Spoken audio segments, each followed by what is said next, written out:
वो परमात्मा तो मैं हूं, लेकिन मेरे दर्शन से मोक्ष नहीं होगा। मैं जो साधना बताऊंगा उससे तेरी मुक्ति होगी। और तब तो वहां जाएगा जहां आने के बाद फिर कभी लौट कर संसार बन जाते, सदा सुखी होगा। आप सत्कर्म मानना, आज नाम ले लो। आपको किसी प्रकार की आपत्ति हो, घर में संकट हो या आपका किसी प्रकार का रोग हो, जना तुरंत ठीक हो जाए तो मैं संताई छोड़ दूं। सारे दिन में 100, 200, 500 मंत्र भी सतनाम की कर लिए मैं तो भी पार कर दूंगा। मालूम है मालिक को कि ये कर नहीं सकते, इस हालत कर रखा है इसने जालिम ने, तो ऐसा अनमोल मंत्र दे दिया कि इसकी कीमत इतनी गजब की बना दर दी कि ये आप पे आपकी जो है इतनी बढ़िया कमाई बन जाए। तो पुण्यात्माओं, दृढ़ रहोगी तो रोग भी कटेगा, ऐसा जीवन में मोक्ष होगा। और कारण यह है कि अभी हमारी संख्या कम है, काल से प्रेरित, अज्ञान से प्रेरित जनता घनी है, वो आपके नामों को खंडित करवाए बिना छोड़ती नहीं। लेकिन फिर भी दास की कोशिश है कि ज्ञान इतना दृढ़ कर दूं आपको कि डगमग ना हो सको, तो जल्दी काम बन जाएगा। दूसरे के साथ झगड़ा करते हैं, हम पहले ही दुखी है। जब हमें ज्ञान होगा कि हम सारे दुखी यहां पर, और फिर दुखी को दुखी हम करें, हम कितने नीच हैं, कितने निकम्मे आदमी हैं। हम स्वयं एक काल के जाल में, कसाई के बाड़ी में हैं, और फिर भी हम एक दूसरे साथ लड़ रहे हैं। हमें तो अपनी जीवन की रक्षा की भीख मांगनी चाहिए परम पिता समर्थ से। हे भगवान, किसी प्रकार इस कसाई के यहां आने वाले व्यक्ति को हानि कति नहीं है, और कति ज्ञान सुनकर समर्पित हो आओगे तो आपकी कैंसर का बाप भी ठीक हो जाए। भगवान किसे कहते हैं?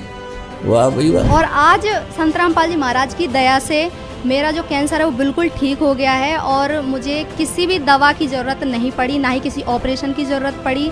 संत रामपाल जी की शरण में जब मैं पहुंचा, मेरे दर्द में राहत मिली, और दर्द में राहत मिलने का धीरे धीरे उस गांठ का पता ही नहीं कि वो गांठ कैसे घुलती चली गई। पड़ोसी भी कहने लगे कि देखो, कैंसर सबको खाता है, ये बंदा कैंसर को भी खा गया। 4 महीने के अंदर मेरे बेटे की जो तकलीफ थी वो बिना गोली, बिना इंजेक्शन, बिना ऑपरेशन की। संत रामपाल जी महाराज जी की दया से वो बिल्कुल ठीक हो गए, वरना डॉक्टरों ने तो मना कर दिया था कि जयपुर वालों ने कि ये नहीं बचने वाली है, रास्ते में खत्म हो जाएंगे, आप इनका इलाज करवाओ या ना करवाओ, कोई फायदा नहीं है उसका। ये ज्ञान गलत है तो हमें क्लियर करके बता दो।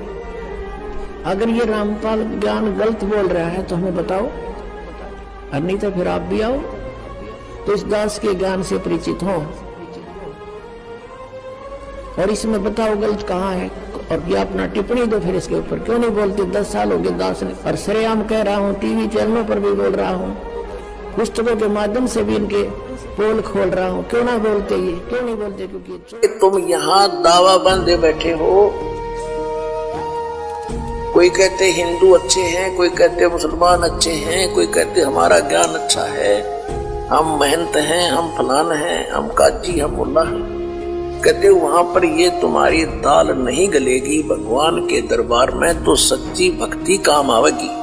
परमात्मा के चरणों में आने के बाद कैंसर भी ठीक हो जाएंगे, एड्स भी ठीक हो जाएंगे। भगवान एक पल में जो चाहे सो कर सकता है। जो हमारे अंदर जगह हो उस परमात्मा तो लाभ लेने की। परमेश्वर कहते हैं, कबीर जी अपनी महिमा आप पे बताते हैं कि सतगुरु के दरबार में कमी काहे की ना, और हंसा मौज नहीं पाओता तेरी चूक चाकरी। इस परमेश्वर, कबीर परमेश्वर की डिक्शनरी में इम्पॉसिबल वर्ड नहीं है। कबीर परमात्मा के शब्द कोश में असंभव शब्द। आप किसी अन्य में कोई दोष देख रहे हो, वो आपके अंदर उससे अधिक मिलेगा। ये टटोल के देख लेना।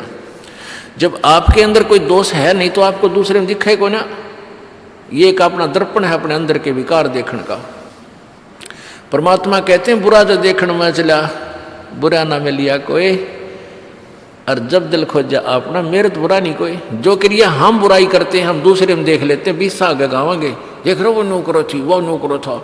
अब तो पार होना ही होना, ये तो समय आ गया है। परमात्मा ने बहुत पहले बता दिया था कि उस समय में सभी अंशों को पार करूंगा और फाउल होने नहीं दूंगा, होंगे तो उनको संभालूंगा। ये ज्ञान से, भक्ति से, समाधान से तो आपको पार करके छोड़ देगा।